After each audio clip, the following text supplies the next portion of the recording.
Coming up next in Prime7 local news, with flooding on the forecast, Bong locals are preparing to be completely isolated for up to 5 weeks.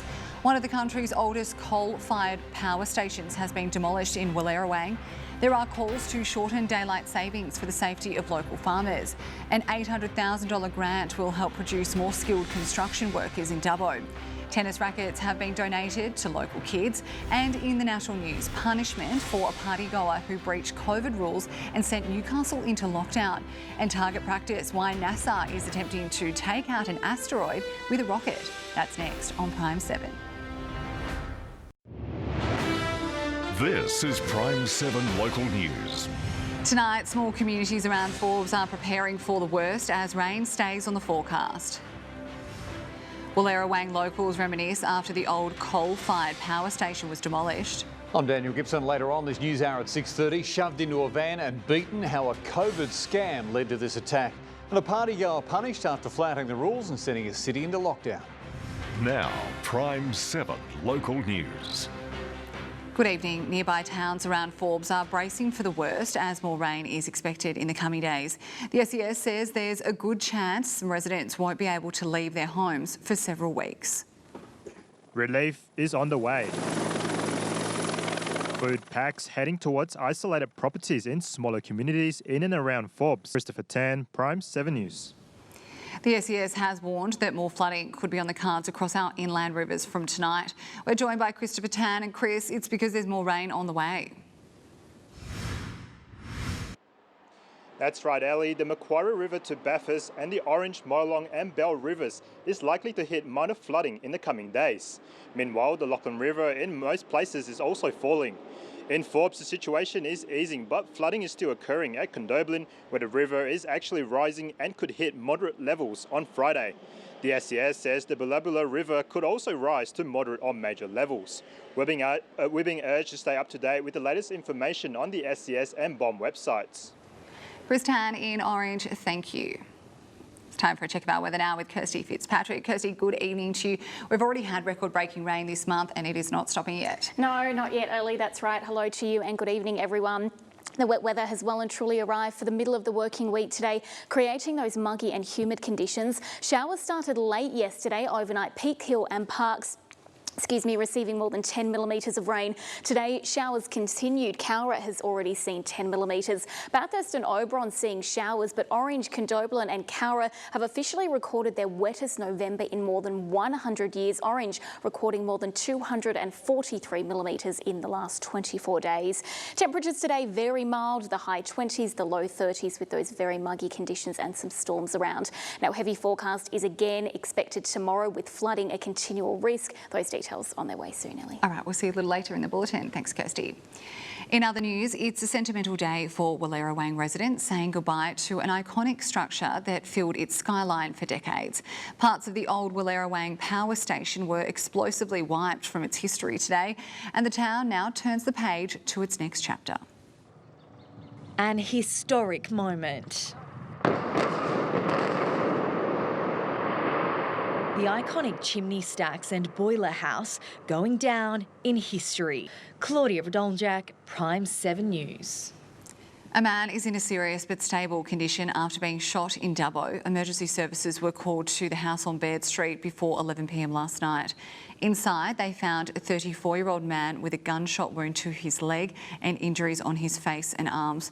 Police were told 2 unknown people wearing face coverings entered the home and assaulted the victim before fleeing. An investigation is underway and anyone with information is urged to contact police. 3 Sydney removalists have escaped jail time today, sentenced after they travelled through the Central West despite knowing one of them was infected with coronavirus at the time. Claudia Radoljak joins us from Orange Local Court. Claudia, they're facing large fines. The trio has been ordered to each pay an $1,100 fine and another $2,000 in compensation to New South Wales Police. In July, the men travelled from West Sydney to Molong for work, stopping at South Bowenfels and Orange too. They had been told one of the men tested positive to the virus during the journey and soon after were each charged for not complying with the public health order. The offenders have also been sentenced to a 12-month 6-month community correction order that starts today. Claudia Vidoljak, thank you. COVID case numbers have risen across the Central West overnight, emerging in some of our smaller communities. The Warrumbungle Shire had 8 new cases, 6 of those in Coonabarabran. Orange had 4 new cases, while Dubbo had 2. We're urged to come out and get tested regardless of symptoms. We can get swabbed at Coonabarabran Community Health or at the showgrounds in Dubbo and Orange. The federal government won't support a bill to prevent deceptive advertising during political campaigns. With an election looming, an independent MP wants to ban misleading claims in her mission to stop the lies. The great political pamphlet push will soon be upon us. The public forced to sift through candidates' claims, smear campaigns and sort out for themselves what's true. Still to come in Prime 7 News, a scaled-back version of one of the region's favourite festivals set to go ahead. And TAFE Dubbo students will be better equipped to join the workforce thanks to a major funding boost.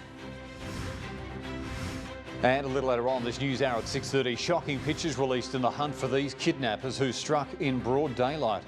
Party over, the punishment for a woman who broke COVID rules and locked Newcastle down. And NASA's Armageddon plan, why they've launched a rocket to intercept an asteroid.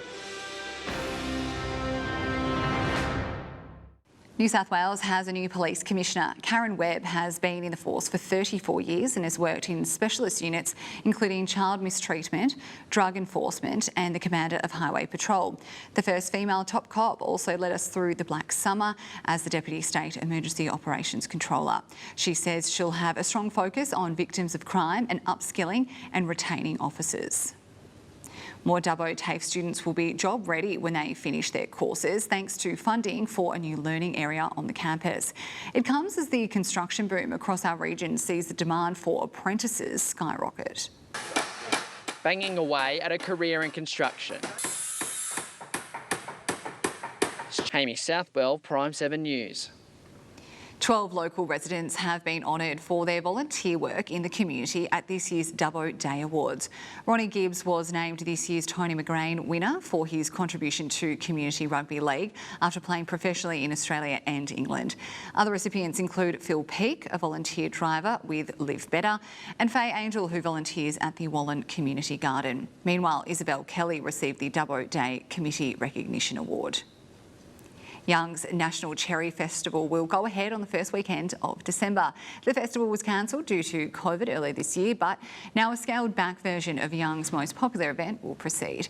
Popular activities like cherry picking will be held, but the street parade and pip spitting contest have been axed. Organisers are hopeful it'll still attract visitors, but warn people to book ahead for accommodation and cherry picking. Up next on Prime 7, Brad Fittler brings his annual hog ride to Goolgong, and the ANZ Tennis Hot Shots Racket Roadshow comes to the Central West.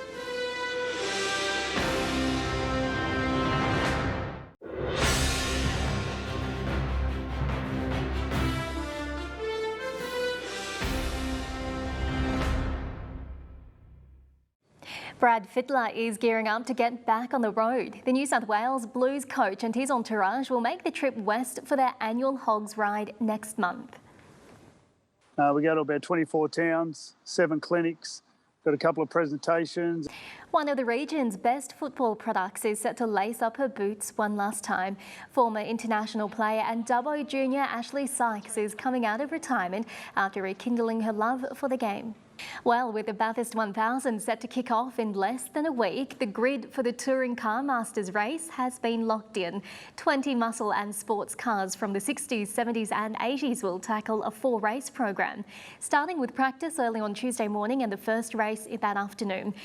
The Central West is on the hunt for the next Ash Barty. Kindergarten kids across the region are receiving free tennis rackets to put their skills to the test, but also getting the chance to meet a sporting icon. An investment into what could be the world's future Grand Slam champions. Oh, there's a few here. There's a few Ash Barties in this group today. I could definitely imagine that. Still to come in Prime 7 local news, Kirstie Fitzpatrick is back with your local weather details.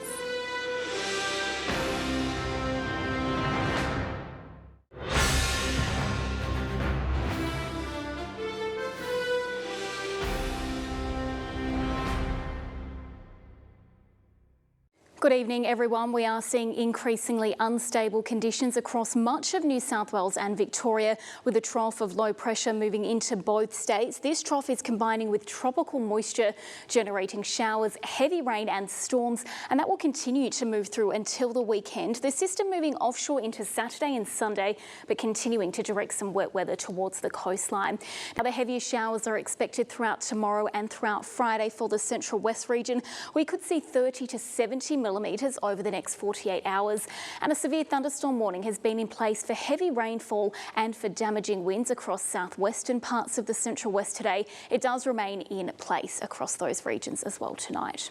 On to tomorrow, more rain is forecast for the Central West, showers falling across the day, but the wet weather is expected to be at its heaviest in the early afternoon and the early evening.